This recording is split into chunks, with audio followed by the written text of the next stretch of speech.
Assalamualaikum. Ini hari kita potong tunas dulu kan. Ni dia. Tunas-tunas ni dia makan baja.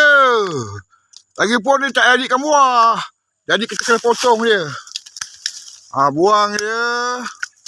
Kan, jadi dia boleh keluar buah dekat dahan dia. Jadi dekat tunas-tunas tak payah. Ni. Potong dia. Kasih buang semua. Biar dia keluar buah cepat. Ya, dia dah berbunga dah.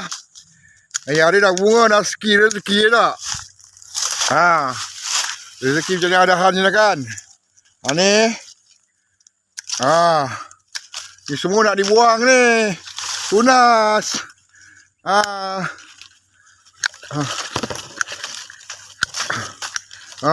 Semua ni. Jadi penjagaan dia baja. Racun anak-anak semua nak dibagi ni. Banyak nak dibuang semua ni. Belah-belatan nampak? Nampak tak? Ni. Ni nak buang. Tunas-tunas halus ni. Dia makan baja. Dia memang makan baja punya. Jadi siapa-siapa yang tunas-tunas macam ni Dian, bolehlah buang.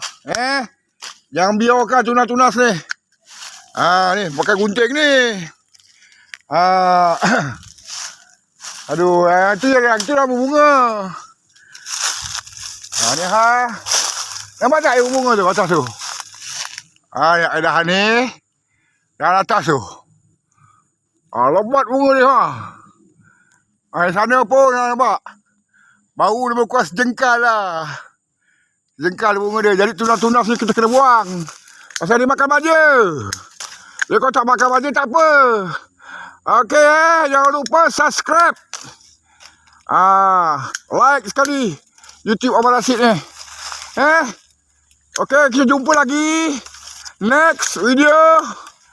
Sama-sama lah support Abang Rashid dekat YouTube Okey. Terima kasih semua. Bye bye.